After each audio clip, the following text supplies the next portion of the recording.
Boa noite, telespectador. Boa noite, telespectadora. Está no ar o TV Com Debate desta noite. Nesta edição, vamos conversar com o secretário de Saúde de Santos, o médico Marcos Calvo, que hoje estará aqui para falar um pouco dos 4 anos dele à frente da Secretaria de Saúde de Santos, as melhorias, os desafios e, principalmente, como vai ficar a gestão e administração do Hospital dos Estivadores. A obra civil já está pronta e agora a próxima etapa da Prefeitura é colocar o hospital para funcionar. Marcos Calvo, boa noite, muito obrigado pela presença. Eu sei que a sua agenda é muito concorrida, obrigado por estar aqui atendendo a gente no TV Com Debate. Obrigado, Guto, sempre uma disposição poder falar, uma satisfação poder falar sobre a saúde. A gente sabe que é um tema muito importante, é bom poder mostrar para a comunidade aquilo que a gente está fazendo, né, poder apresentar aí o nosso trabalho.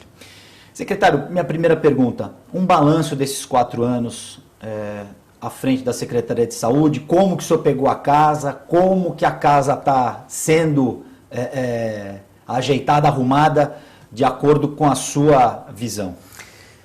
Acho que foi um período bastante produtivo, né, porque a saúde ela sempre gera um nível de demanda, de problemas, de queixas muito grande da população, mas acho que a saúde de Santos vai bem, Guto, né? Na verdade, nós conseguimos atuar em várias áreas, né? É muito importante compreender que, do ponto de vista da saúde, né, da área pública, a gente tem que ter uma preocupação com o global, né? Então, tem o cuidado do individual, de ser bem atendido individualmente as pessoas, mas a gente tem que considerar esse atendimento no global. Então, foi todo um processo de reorganização do sistema de saúde, mudando a característica do atendimento das unidades básicas, que nós retomamos o nome de policlínicas, né, inclusive para valorizar isso, né, para a população santista esse nome sempre foi muito forte, e as unidades, né, essas policlínicas que estão em todos os bairros,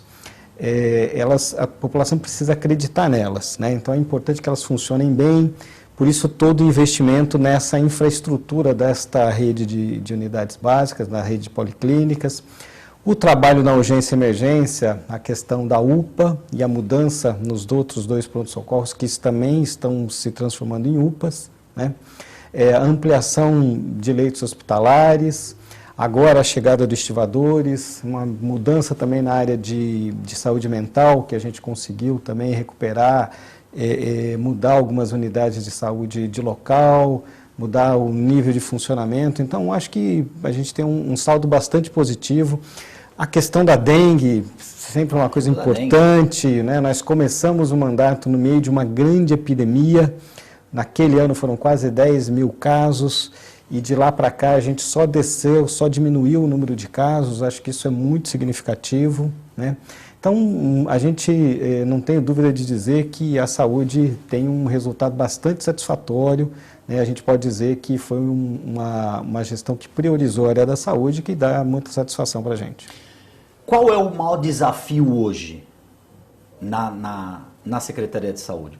Já colocou, aí depois a gente vai falar das unidades, a entrega das obras. É o Hospital dos Estivadores realmente?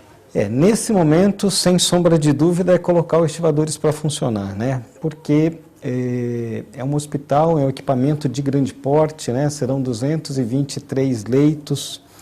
Para a gente ter uma ideia do que significa isso, são cerca de 5 a 6 funcionários por leito, então a gente está falando de quase 1.200, 1.300 funcionários quando ele estiver 100% funcionando, e são muitos detalhes, né?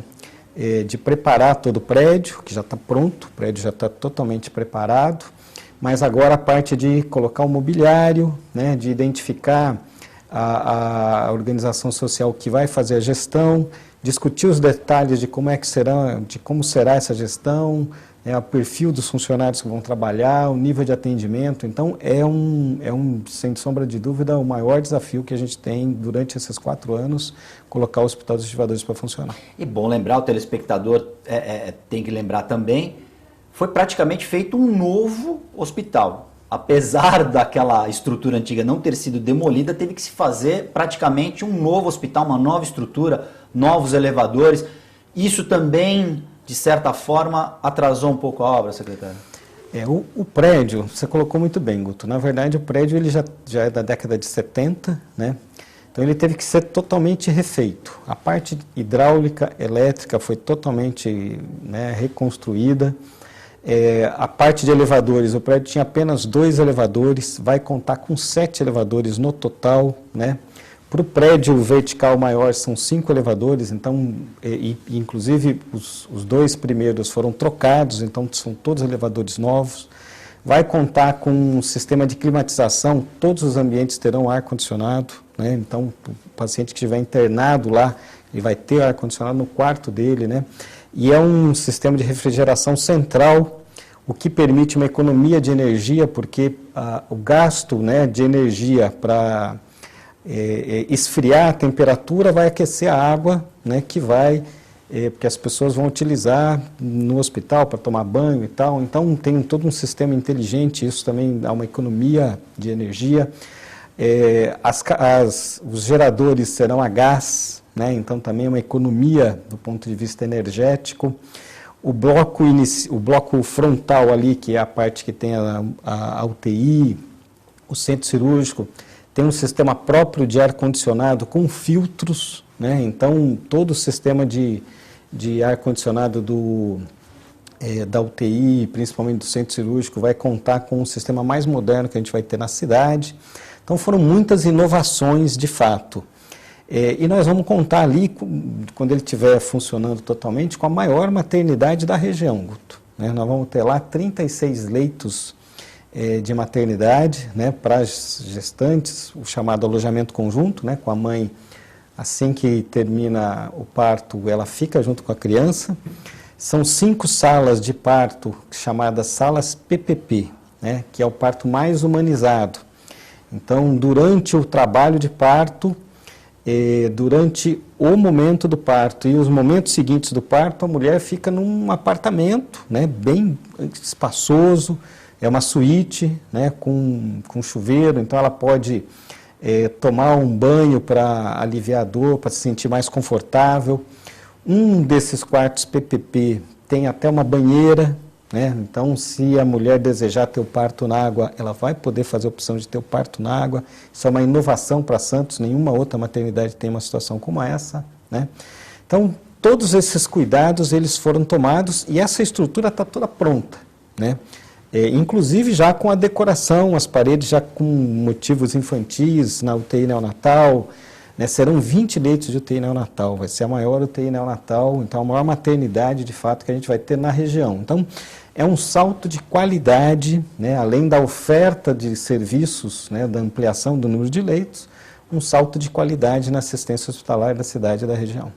Essa questão do prédio foi feito, inclusive, foi construído um novo prédio nesse complexo, né? Foi preciso construir, foram 2 estruturas novas. Uma estrutura para poder abrigar os elevadores novos e para poder abrigar acima do prédio, né, ele praticamente faz um U dentro do prédio antigo, toda a parte de ar-condicionado central, né, as caixas d'água. E na parte lateral ali da João Guerra também um prédio de 3 andares, onde permitiu ampliar a UTI, fazer um auditório e ter uma recepção lateral ali. Então, uma estrutura uma que estrutura não fica nova. devendo nada a nenhuma estrutura, por exemplo, de São Paulo. Uma estrutura... Não, o hospital está muito bonito, né? A qualidade das instalações é de primeira linha. Já foi definida a organização social que vai gerir o hospital, secretário? Então, fizemos o chamamento público, né, que é uma espécie de licitação. A organização social que venceu é o Instituto Oswaldo Cruz, né, que é uma instituição de ensino vinculada ao Hospital Oswaldo Cruz, Hospital Alemão Oswaldo Cruz de São Paulo, uma instituição de excelência, então também nos dá uma garantia de que vai ter um grande nível de qualidade e assistência prestada ali. A gente, em função dessa definição, que vai ser o MOES, que vai gerir o hospital, o sindicato, principalmente, dos servidores, inclusive, criticou esse modelo. Segundo eles, há pessoal capacitado para gerir a unidade como um todo. Foi normal? Vocês conversaram com o sindicato? É normal esse tipo de situação, secretário? Acho que há uma diferença de opinião, e isso é natural, né? Nós vivemos numa democracia, nem todo mundo pensa igual. O modelo de organização social é um modelo bastante utilizado, né, pela Secretaria de Estado da Saúde. Muitas prefeituras já se utilizam desse modelo. Aqui mesmo na Baixada, né, Bertioga, Praia Grande, São Vicente, Cubatão se utilizam desse modelo de OS. Existem experiências muito exitosas, né, e existem aquelas não tanto, né? Assim como na administração direta também, existem locais que funcionam muito bem e locais que têm problemas, que têm fraudes. Então, o modelo de OS por si só não é um problema, né? Se a gente fizer um processo de seleção de uma organização social séria, com qualidade, com condições, fizer um bom contrato, né? Porque o contrato de gestão estabelece as responsabilidades da entidade, né? Fizer uma boa fiscalização desse contrato, a gente tem certeza de que tudo vai funcionar bem. Então, o problema não é exatamente o modelo. O OS não funciona. Não, o OS pode funcionar, existem muitos exemplos, a maioria muito positivos, e a gente foi buscar exatamente esses exemplos bem-sucedidos, né, para poder fazer semelhante aqui em Santos. A gente respeita a posição do sindicato, não tem nenhum problema em relação a isso. A expectativa é que uma parcela dos funcionários da secretaria possam trabalhar no hospital se desejarem, né? Ninguém será obrigado. E é um processo natural, sem nenhum trauma, acho que tudo está caminhando com bastante tranquilidade. Quantos funcionários vão ser necessários para tocar o hospital? Então, a expectativa é que em torno de 1.200 funcionários, né? Como é um sistema que funciona, o hospital ele precisa de muita gente, é um sistema que funciona 24 horas, né? São várias equipes médicas, equipes de enfermagem, equipes de apoio, né? A gente vai ter centro cirúrgico, a gente vai ter UTI, né?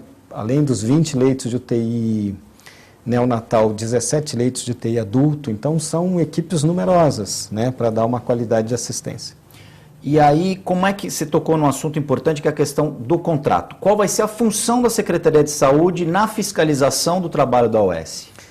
Então, a Secretaria ela acompanha todo o trabalho desenvolvido, né? Então, existe um chamado plano de trabalho, vamos dizer assim, que mês a mês é estabelecido as metas que a OS precisa atingir. Então, o número de leitos em atividade.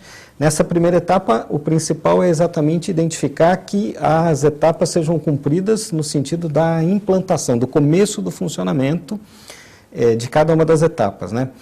É um hospital grande, não é possível que um hospital desse porte comece a funcionar 100% no primeiro dia, né?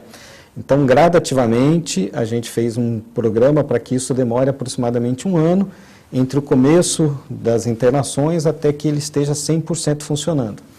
Claro, isso tudo depende também muito dos recursos para financiar isso, né? E aí a gente precisa de conseguir os recursos federais, né? Na verdade, essa é uma batalha política que a gente tem, mas, claro, né? A gente precisa também do apoio da sociedade, né? Dos políticos, de todo mundo.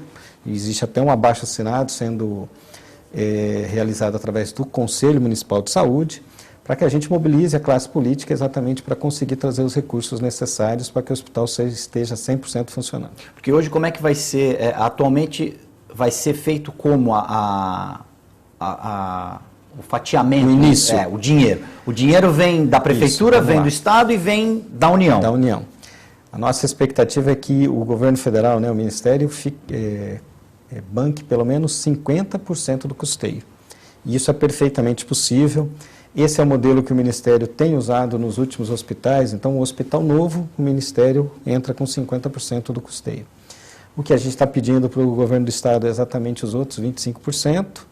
Nesse momento, nós já temos um convênio com o Estado de 11 milhões de reais para este ano de 2016. Né? Então, basicamente, nesses termos, algo em torno de 2 milhões e meio de reais por mês, né? Então vai dar mais ou menos isso, os 25%, e a prefeitura complementa com esse restante.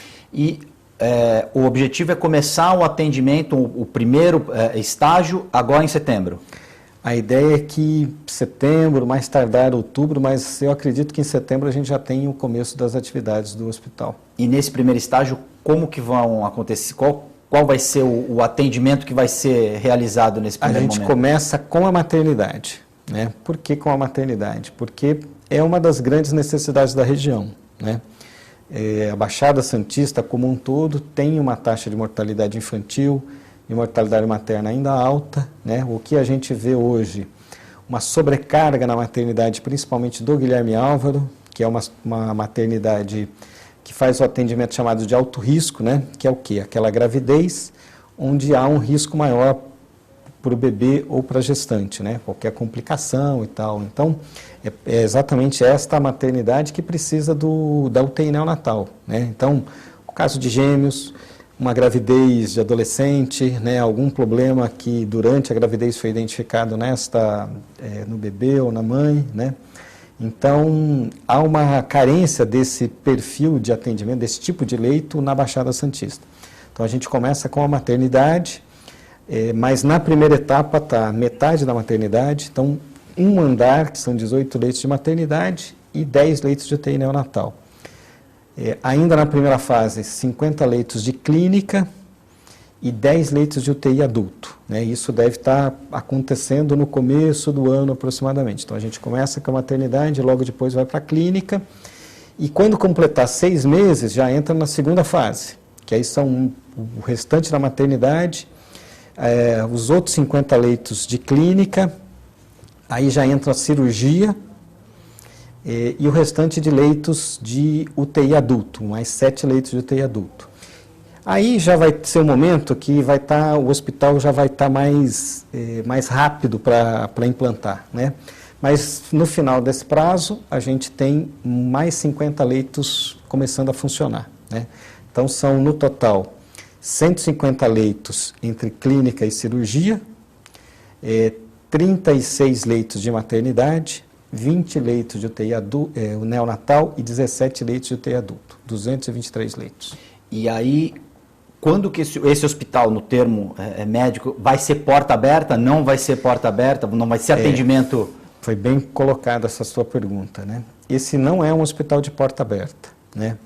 Ele é de porta aberta para a maternidade. Então, a maternidade, sim, tem uma urgência obstétrica, né? Então, aquela gestante que está em trabalho de parto, ela procura o hospital, é atendida, se tiver no momento do parto, ela já vai fazer. Mas mesmo na questão do pré-natal, o que a gente espera e o que a gente está organizando é que durante o pré-natal, né? Então, vamos dar um exemplo aqui. A gestante está fazendo o pré-natal na Policlínica do Imbaré, né, ou na Policlínica da Aparecida, né? Então ela já sai de lá, ainda durante o pré-natal, Guto, ela vai visitar a maternidade, porque ela vai conhecer o ambiente. Isso é importante para a gestante, né? Porque o momento do parto é um momento de apreensão, né? É um momento de muita felicidade, mas claro, todo mundo que já passou por isso sabe que tem uma apreensão, tem uma preocupação, então é muito legal já ir conhecer, dar uma segurança maior para a mãe, né, para a gestante, para o casal, né, para a família. A ideia é exatamente já englobar nesse pré-natal também a família, né? Esse já é um outro projeto que a gente está fazendo, que é a Escola das Mães, né? Então, quanto mais bem preparada para receber a criança tiver a mãe, né, o pai e a família como um todo, melhor vai ser o desenvolvimento dessa criança, menos problema essa criança vai ter, né? Então a ideia, de fato, isso gradualmente a gente está ampliando esse programa de Escola das Mães pelas nossas policlínicas, né? Então essa é uma etapa muito importante e a obstetrícia, então, no caso aí a parto, tem um pronto-socorro chamado uma urgência obstétrica. Para o restante dos leitos, o paciente tem acesso através das UPAs, né? Então ele vai no pronto-socorro, se precisar da internação hospitalar, ele aí sim é encaminhado de ambulância direto, né, para o Hospital dos Estivadores. Ou no caso de uma cirurgia, aquela que a gente chama de cirurgia eletiva, né, aquela cirurgia marcada, né? Então ela não é uma cirurgia de urgência, mas uma hérnia, uma cirurgia de vesícula, um outro tipo de cirurgia desse tipo, uma cirurgia de varizes e tal, que ela é agendada previamente, e aí o paciente vai no dia da cirurgia, né, ou na véspera, ou no mesmo dia de manhã, já interna, já faz a cirurgia. Então, até para a população entender, urgência e emergência, UPA. UPA. tratamento, acompanhamento, policlínica do bairro. Isso. Alguma intercorrência em relação à gravidez, aí sim nos estivadores. Perfeito. E aí, se houver a necessidade, a UPA vai encaminhar esse paciente para uma internação, se for o caso, no Hospital dos Estivadores. Exatamente. É importante entender essa lógica. Exatamente. Eu queria que o senhor explicasse isso exaustivamente para as pessoas entenderem. É muito importante, porque a policlínica do bairro, ela tem atendimento médico, tem atendimento odontológico, aplica vacina, distribui medicamento, faz curativo, faz uma série de ações, faz ações educativas, né? Então tem atividade física, tem várias ações desse tipo. E cada vez mais a gente está procurando ampliar até os espaços, as novas unidades são mais espaçosas exatamente para poder ter várias atividades, vamos dizer, de uma equipe multiprofissional, né? Que vai envolver não somente médico, enfermeiro, dentista, mas também um psicólogo, um nutricionista, um assistente social, professor de educação física, né? O educador físico, porque a atividade física é importante para a saúde, né? Para promover a saúde. Então, esse é o espaço e é o local da policlínica, né? Então, fortalecer a policlínica, né? Toda a população do bairro deve ir na policlínica do seu bairro, né? Garantir, conhecer a equipe, né? Ter confiança naquela equipe de saúde, não exclusivamente no médico, na equipe como um todo, né? Essa é a principal ideia. Mas, claro, sempre tem uma urgência, sempre tem uma situação fora do previsto. Essa é a hora de procurar a unidade de pronto atendimento, né?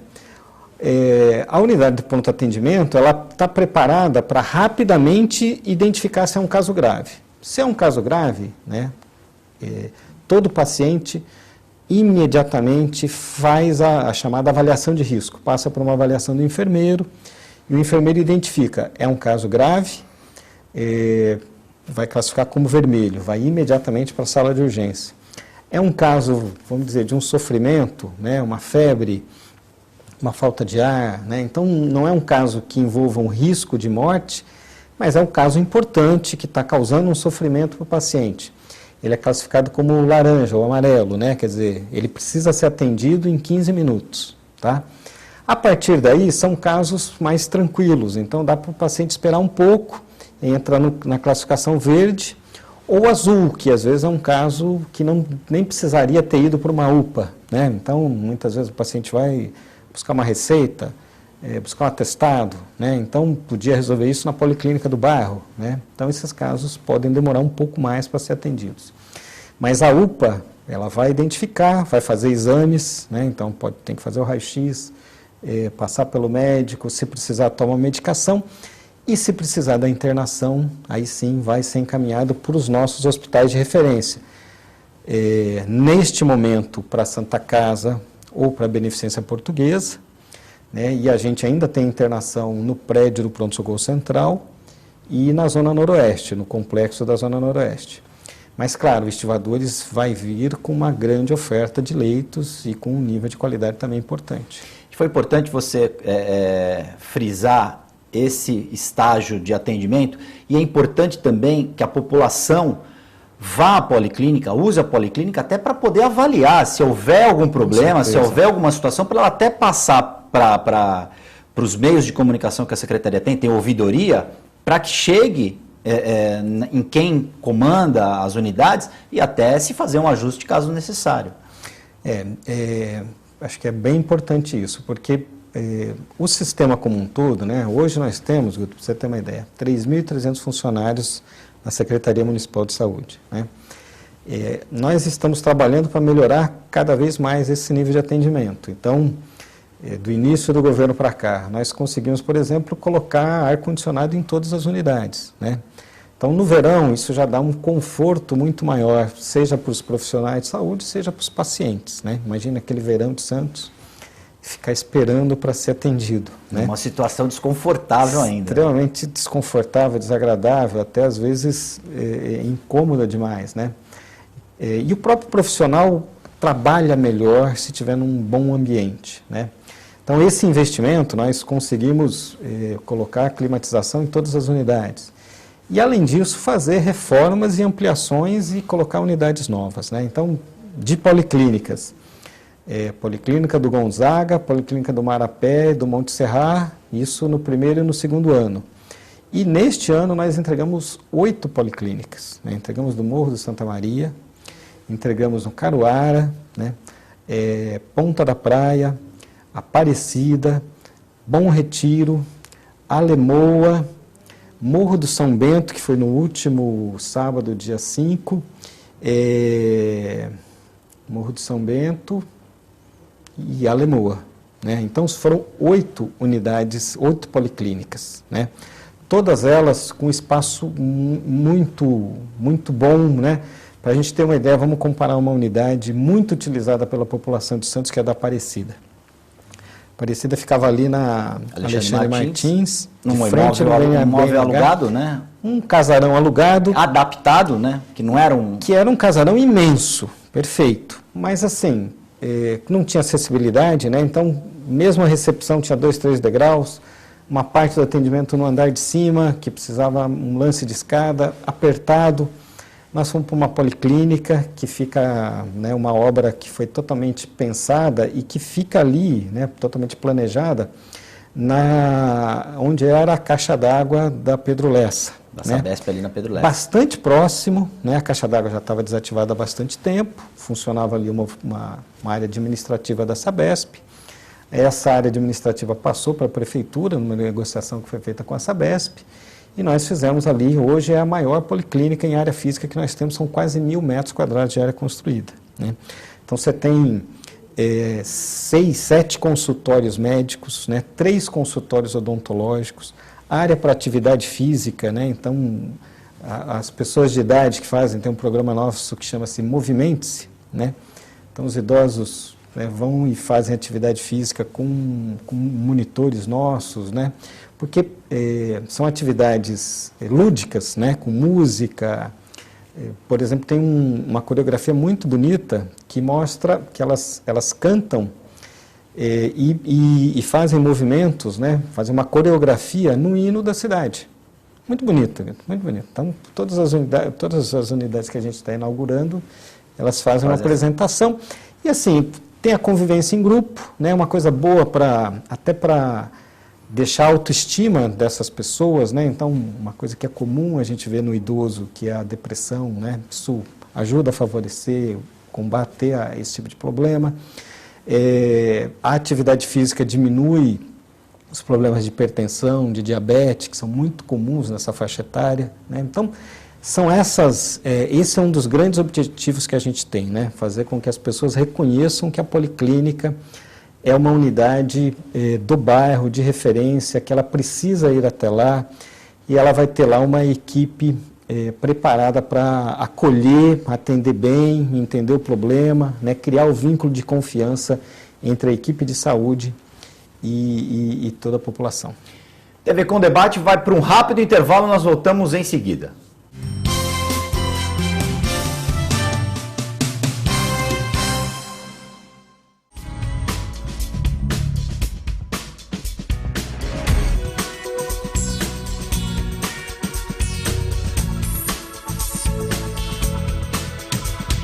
Unilaser, um centro de referência único que, concentrando recursos tecnológicos e a capacitação técnica de seus médicos, pode diagnosticar e tratar as doenças da visão, aplicando uma oftalmologia de ponta com reconhecimento nacional e internacional.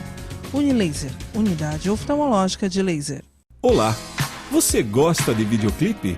Você, assim como eu, acha que música boa não fica velha? Eu sou o DJ Marco Ferrari e apresento Video Classics, o programa que leva você a uma viagem ao mundo do videoclipe. Aqui você vê o melhor dos anos 70, 80 e 90. Video Classics, você assiste aqui na TV Com Santos. Espero por você. Ladies and gentlemen, Video Classics.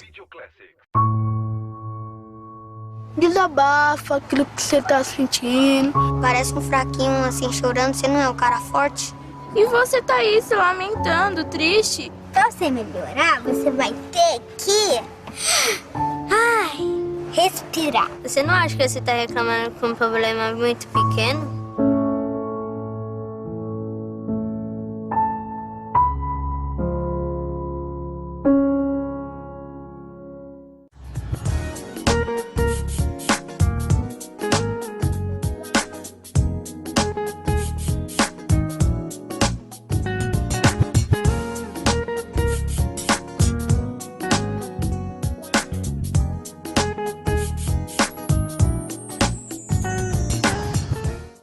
Alô, galera! De segunda a sexta-feira, à 13h, aqui na TV Com, você confere o TV Com Esporte. Tudo sobre o esporte amador da Baixada Santista. E a reprise é às 7h15 da manhã. Eu espero você aqui na TV Com. Tchau!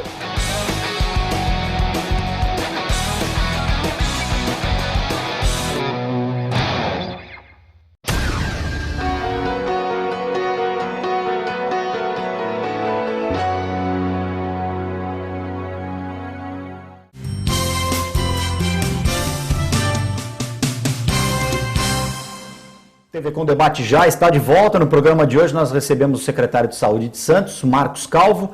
Secretário, a previsão agora nesse final de ano é entregar mais alguma unidade em relação a policlínicas? Então, nós temos ainda 2 policlínicas em obras, né? A Policlínica da Areia Branca, que era uma unidade que existia, mas estava no imóvel muito mal instalado, né? Porque o bairro da Areia Branca é um bairro é um conjunto habitacional com casas muito pequenas, né? Então a prefeitura tinha comprado ali 2 casas, a gente ali demoliu e vai construir um pequeno prédio para poder... todas essas unidades, todas essas policlínicas, elas estão atendendo toda a regulamentação sanitária, né?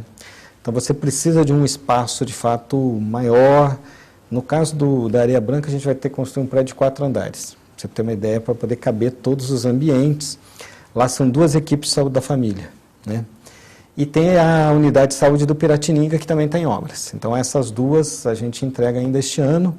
E mais uma obra que está em andamento, que é a da UPA da Zona Noroeste. Essa está bem adiantada, mas também está ficando aí para o final do ano. Então, a UPA da Zona Noroeste, a previsão, final do ano já está atendendo. Com relação ao complexo ali da Zona Noroeste, Arthur Domingues Pinto, tem a maternidade e tem também o atendimento de porta aberta. Até para a população da Zona Noroeste. Perfeito. Como a maternidade vai continuar atendendo ali a população? Como é que vai ficar a nova configuração ali do complexo? Então, ali a gente continua com a maternidade, né? Porém, de fato, muda um pouco o perfil do hospital, né? Hoje ele tem o pronto-socorro no primeiro andar, e aí depois mais 2 andares onde fica a maternidade e a internação de clínica. Com a abertura da UPA, o pronto-socorro deixa aquele espaço e a gente vai reaproveitar aquele espaço para outras atividades, né? Então a intenção ali é que a gente possa ter 10 leitos para internação de álcool e drogas, né, que é uma necessidade da cidade, que é o quê? Aquele paciente agudo que tem um problema, um usuário de álcool e drogas que precisa de atendimento mais agudo. Ele não vai ficar internado meses, mas ele precisa ficar 1 semana, 10 dias até ter uma desintoxicação, para depois seguir por um tratamento definitivo, ou no CAPS ou em algum outro tipo de serviço, né? Até porque lá também fica a emergência psiquiátrica, né? Então essa é a ideia, a gente já mantém ali. Do lado tem o CAPS, que vai ser o CAPS álcool e drogas, então já tem uma estrutura ali próximo do complexo para esse atendimento. Muda um pouco o caráter da maternidade, né? Porque hoje nós temos lá uma UTI neonatal, com o funcionamento dos estivadores, a gente não precisa ter 2 UTIs da prefeitura, então diminui um pouco esta complexidade, mas vai continuar tendo lá uma maternidade para atender aquela demanda ali. Quando for um caso um pouco mais grave, aí sim ele é removido para o hospital dos estivadores. Que vai ser a referência nesse caso. A referência para a maternidade de alto risco para toda a cidade de Santos. E o que a gente pretende implantar lá no Hospital da Zona Noroeste, que aí é uma característica local, pensando em todas as regiões da cidade, é ampliar o atendimento de pediatria, né? Por quê? Hoje a internação de pediatria em Santos acontece só na Santa Casa, né, que é um serviço de excelência, uma grande referência, a população acredita muito, né, reconhece muito a importância da Santa Casa, mas nós precisamos desafogar um pouco, ter uma outra referência para a internação de pediatria, né? Então a intenção é que o complexo da Zona Noroeste ele vai precisar de uma grande reforma, né, já é um prédio também com cerca de 20 anos de funcionamento, então ele precisa de algumas adequações físicas, e aí nos próximos anos fazer essa reforma e implantar lá essas modificações. agregar álcool e drogas, a internação, agregar a internação de pediatria, né, modificar um pouco a característica da maternidade. Duas coisas, rapidinho, o complexo foi entregue no final do governo Davi Capistrano. Foi entregue no final do governo Davi Capistrano. Que houve aquela polêmica, Exatamente. Hospital Che Guevara, e aí se mudou o nome. Desde então, nenhum tipo de intervenção assim mais importante foi feita lá, né? Não, nós fizemos alguns pequenos reparos nesses 2 últimos anos para melhorar, para consertar algumas adequações, mas uma grande reforma nunca foi feita. Já está na hora, né? Essa é uma questão, um prédio que já tem aí quase 20 anos, já está na hora da gente dar uma adequação maior, agregar alguns itens de qualidade, né? Isso é uma coisa que é importante sempre a gente falar, né? A gente fala... hoje, por exemplo, da questão do ar-condicionado, né? Há 20, 30 anos atrás, o ar-condicionado era um luxo, né? Hoje é quase uma necessidade, né? Então, isso é um item que a gente precisa compreender, né? Quando aquele hospital foi pensado, ele não tinha a previsão de ter os ambientes climatizados, né? Tá, então por que não põe hoje? Se a gente colocar ar-condicionado em todos os ambientes, a rede elétrica do prédio não suporta. Então você precisa começar, é isso que a gente fala, de fazer uma obra, uma readequação, uma reforma um pouco maior. Para o nosso telespectador entender, você vai fazer uma reforma na sua casa, você tem um imóvel antigo, com uma fiação antiga, e você não vai poder colocar aparelho de ar-condicionado em todos os ambientes. Então você tem que readequar a fiação, redimensionar a rede, e aí sim você vai poder ter os aparelhos, senão você vai colocar e vai queimar o aparelho. Vai queimar tudo. Toda vez que ligar na tomada vai haver uma sobrecarga e vai queimar o aparelho.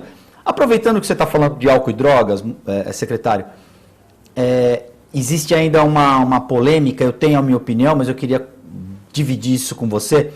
O problema de álcool e drogas, o problema da dependência química é um problema social, é um problema de polícia, ou é um problema de saúde, ou as 3 alternativas combinadas?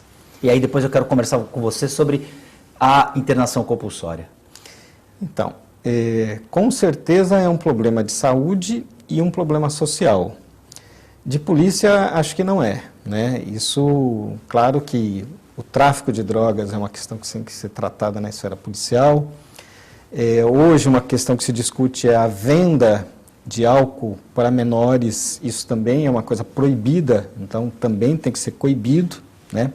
Mas, claro, não é um crime, né? Então, que se entenda, não é uma questão policial, é uma questão de fiscalização, sim, né? Não se pode permitir que se faça a venda de bebida para menores, né? Mas é muito mais uma questão que está entre a questão social e a questão da saúde. É complexo, é um problema bastante complexo, porque envolve várias questões até culturais, né? Mas precisa ser enfrentado, né? Claro, a dependência química, seja no caso do álcool, seja para drogas, nós precisamos, e falando especificamente em relação à saúde, nós precisamos oferecer possibilidades de tratamento para este paciente, né? Assim como a questão do fumo, né? Nós falamos do tabaco, né? O tabaco é uma droga lícita, né? Mas não faz bem para a saúde fumar, né? Então, nós temos programas, e isso é uma ação importante, porque a gente está ampliando as unidades das policlínicas que fazem tratamento antitabagista, né? E aí envolve todo um apoio social, psicológico e até medicamentoso em algumas situações para que a pessoa pare de fumar, né? No caso do dependente químico, né, é a mesma questão. A gente precisa oferecer oportunidades terapêuticas, né? Então, oferecer as unidades da rede de saúde mental, seja de emergência, seja para o tratamento mais prolongado, para que esse paciente possa, dentro da sua... precisa de uma vontade pessoal, né? Ele precisa dizer que quer ajuda. Isso é o mais difícil dessa questão, né? Porque a gente tem que ampliar as ofertas para que naquele momento que o paciente manifestar o desejo, que a gente possa, vamos dizer assim, capturá-lo no bom sentido de colocar ele dentro do sistema e aí fazer com que ele permaneça dentro desse sistema e consiga, de fato, permanecer sem o uso de álcool e drogas. Você acha, em relação à internação compulsória, você é a favor, você é contra?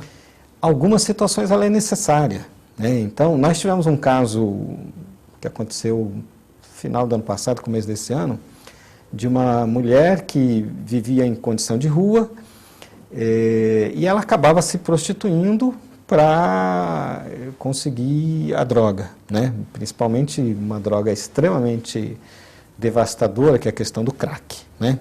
Que é uma droga barata e muito acessível hoje em dia, né? E aí ela fica grávida. Então você veja que situação, né? A gente tem duas pessoas em risco aí, né? A paciente e o bebê que está para nascer, né? Esse caso a gente fez toda uma força-tarefa em cima dela, né? Para conseguir protegê-la, garantir que ela tivesse esta criança num ambiente mais protegido possível. Evidentemente, aí entra toda uma questão legal, né? De qual é a situação que essa criança vai... e aí tem todo um sistema de proteção, desde o Conselho Tutelar, Ministério Público, que precisa ser envolvido e dizer o que aí começam a existir as questões legais, né? Então, aí não é a saúde que decide, né? Aí vai ser o Judiciário, ou vai ser o Ministério Público, ou vai ser o juiz que vai dizer, olha, então essa criança pode ficar com a mãe, ou ela não pode ficar com a mãe, ela vai para um abrigamento, ela vai para adoção. Então, isso tudo tem que ser feito, e aí junto o trabalho com a área da assistência social, sem sombra de dúvida, né? Então, em alguns casos, é necessária a internação compulsória. Agora, a internação compulsória, ela só acontece numa medida extrema, né? E sempre a partir de uma determinação médica, né? Não é uma questão de dizer assim, olha, existe uma pessoa que ela precisa de uma internação. Não. Primeiro tem que passar por todo um caminho de identificar qual é a situação para a gente chegar até esse momento da internação compulsória. Tem um protocolo para se definir se aquele caso se encaixa numa Sem dúvida internação nenhuma. compulsória. Porque a gente tem que compreender que existem as liberdades individuais, existem os aspectos, às vezes, familiares complexos que a gente tem que perceber, né? Então, a gente não pode ultrapassar certos direitos e interferir em certas questões que vão além da saúde. Aí a gente já entra em outras esferas. Porque é um pouco contraditório uma pessoa que usa a droga e que fica na maior parte do dia fora de si, ela também decidir se ela vai ou não ser internada. Esse é o ponto. Na maioria dos casos, eu acho que a gente garante essa liberdade, mas também existe o outro lado, né? Então, mas a grande dificuldade aí, Guto, é você identificar qual é o caso que está num e o que não está, né? Porque se a gente banalizar esse uso da internação compulsória, a gente vai acabar pegando muitas pessoas que não chegaram no momento em que elas estão nessa fase, né? E aí você corre o risco de colocar uma pessoa numa condição de privação de liberdade, né? Porque sim, a internação compulsória é obrigatória.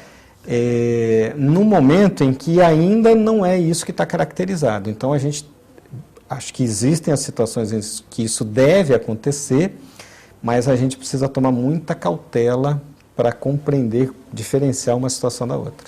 Falando dessa questão, desse caso, dessa mãe, e aí a gente não pode deixar de falar da questão da AIDS, que é um risco também. Perfeito. Como que nós tivemos aqui a presença do Marcos Caseiro e a AIDS continua preocupando muito. Dos anos 90, muito se falou das prevenções, da importância de se prevenir, do sexo seguro, dos exames. É importante você se submeter ao exame. Como que você analisa esse cenário atual da AIDS na nossa cidade? Então, Santos já foi, em outras épocas, a cidade de maior incidência, né? Considerando o número de casos pela população, maior incidência de AIDS do país. Isso mudou muito, a gente teve no passado políticas extremamente avançadas até de enfrentamento da AIDS, mas a doença também muda, né? Então, houve uma época em que a AIDS passou a ser um problema. No começo da epidemia, ela era uma doença quase que de homossexuais, né? Ela acabou, em vários momentos, ela ampliou demais a participação feminina, né?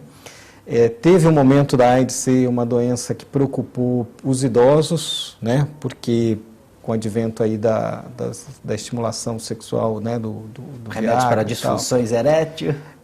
ampliou o sexo numa faixa etária que eles não estavam habituados com essa questão da prevenção, né? Então são momentos distintos. E o que a gente está vendo hoje é que, de novo, a gente está voltando a ter uma presença maior de AIDS no jovem, né? E aí é um problema de compreender essa questão do comportamento, né? Por quê? É muito comum a gente ver isso em várias situações na área da saúde.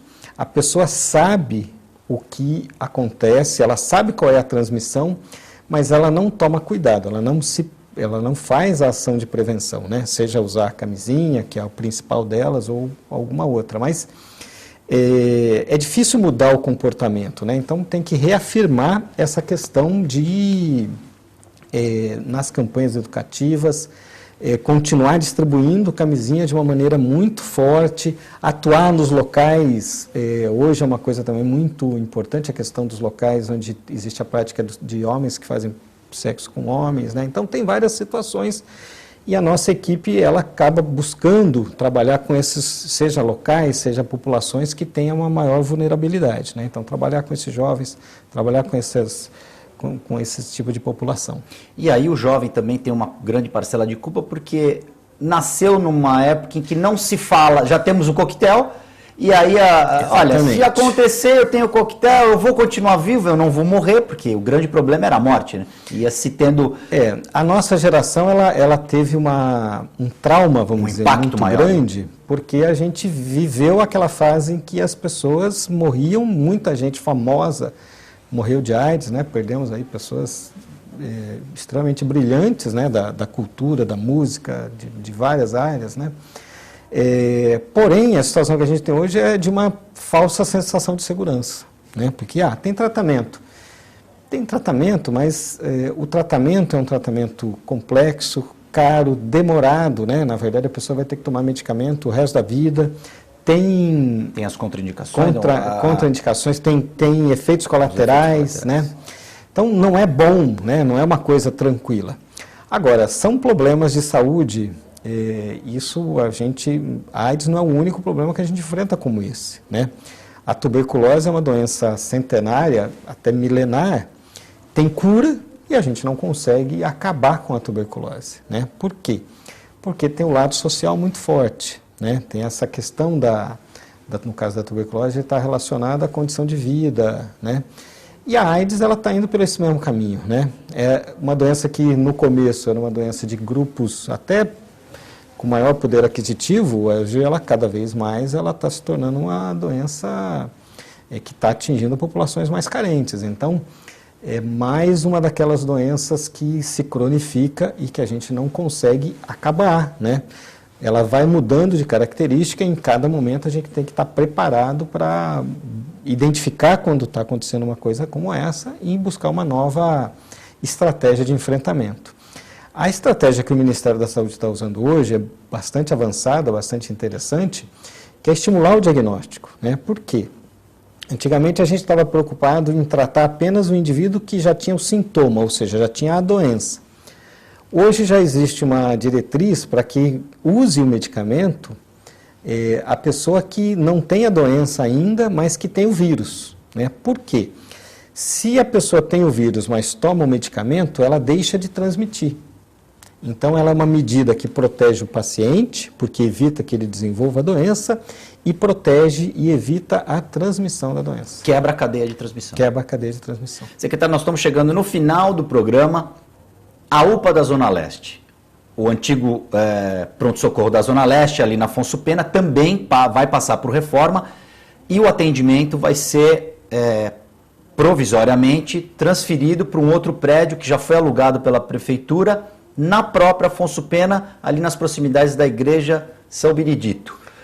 Exatamente. Quando que o prédio atual vai ser desativado? Quando que começa o atendimento da população? Hoje a gente já está fazendo os preparativos dessa mudança, né? Isso, nesse mês ainda, a gente deve fazer essa mudança. Claro, é uma mudança que vai impactar na maneira como as pessoas são atendidas. A gente quer produzir o mínimo transtorno possível, né? tanto para quem trabalha na unidade, para que não haja remanejamentos que prejudiquem ou que atrapalhem a vida funcional dos profissionais, né, quanto para as pessoas que precisam ser atendidas ali. Então a gente vai preparar todo um sistema para fazer a transferência o mais rápido possível do paciente, se ele precisar ir para uma outra unidade, vai ter sempre uma viatura, seja uma ambulância, seja às vezes até um carro normal para poder transportar esse paciente se ele precisar fazer um exame ou ser atendido em algum outro local para minimizar o transtorno. Mas é uma obra que começa provavelmente entre esse mês e o começo do mês que vem. Começo de setembro, então. Começo de setembro. E ali, como é que vai ficar a nova configuração? Porque pelo projeto a unidade vai ser maior do que é o prédio atual. A unidade vai ser maior porque hoje o prédio é muito acanhado, né? Mas ele vai funcionar num sistema, ele vai ser uma UPA, né? Vai ter o atendimento de clínica, de pediatria, de ortopedia, haverão leitos para observação desses pacientes, mas numa perspectiva de ter uma área física muito maior, né? Uma condição de conforto para os profissionais e para os pacientes muito maior, e nesse sistema faz uma primeira avaliação, a chamada avaliação de risco, e aí dirige, se for um caso grave, para o atendimento mais rápido. Se não, faz todo o atendimento ali imediatamente. A gente estava conversando no intervalo, vai ter a necessidade de se construir uma policlínica ali para a população do estuário, Essa é a ideia, porque na distribuição geográfica, né, Ponta da Praia já tem uma unidade muito boa, que foi inaugurada agora, Aparecida. O Embaré, a unidade do Embaré que fica na Afonso Pena, atende um pouco ali o Macuco e também o Embaré, mas fica vamos dizer, uma parcela que está um pouco desabastecida, que é exatamente aquela região atrás, que seria o estuário, né, atrás da Afonso Pena. A ideia ali é uma unidade um pouco menor, mas para ter 2 equipes de saúde da família, né? Já faz parte do nosso projeto para colocar uma unidade ali. Temos um tempinho ainda, a dengue. Estamos no inverno, agora é o momento também, eu sei que o combate à dengue ele tem que ser feito o ano todo, aprendi isso com você. Agora é o momento das pessoas não baixarem a guarda. Nós tivemos uma queda de número de casos. Eu queria que você fizesse rapidamente um balanço e já estamos no ano epidemiológico 2016, 2017 ou ainda não? Já estamos no ano epidemiológico. A saúde de vez em quando muda, né? Esse ano resolveram mudar o ano epidemiológico, agora vai contar de janeiro a dezembro. Agora vai. Mas, de qualquer maneira, Guto, assim, você lembrou muito bem. Essa época é uma época, e esse é um inverno mais frio, né? O ano passado a gente teve pouco frio, então a gente observou, e uma coisa muito importante, apesar de ter diminuído muito o número de casos, nós tivemos casos de dengue registrados em todos os meses do ano, né? Então a dengue ela ainda existe, né? Nesse momento a gente está numa situação muito confortável em relação à pouca presença de mosquito, mas o mosquito está aí, né? Então o que acaba acontecendo? O mosquito ele bota o ovo e aquele ovo ele fica viável, ele fica em condições de se reproduzir até mais de um ano, né? Então passou alguns meses, choveu, veio um pouco de calor, vai aparecer o mosquito de novo, né? Então não podemos baixar a guarda, todos os locais dentro de casa, na proximidade das casas, né? Principalmente nos bairros mais horizontais, né? Onde a gente tem mais casa, cuidado com as calhas, né? Qualquer local que deposita água parada, água limpa, né? Principalmente água limpa, é um possível criador da dengue e a população tem que ajudar. Houve uma ajuda muito grande da comunidade neste ano, né? Porque como surgiu um novo vilão, que é a Zika vírus, né? Isso, a mídia trabalhou muito, falou muito sobre isso, né? A questão da microcefalia, do risco e tal. Então, houve uma preocupação maciça, né, dos meios de comunicação, e isso com certeza atingiu a população, que nos ajudou muito nesse controle. Mas a gente não pode nunca baixar a guarda, né? Sempre é momento, as nossas equipes continuam na rua, né? Continuam indo de casa a casa, por favor.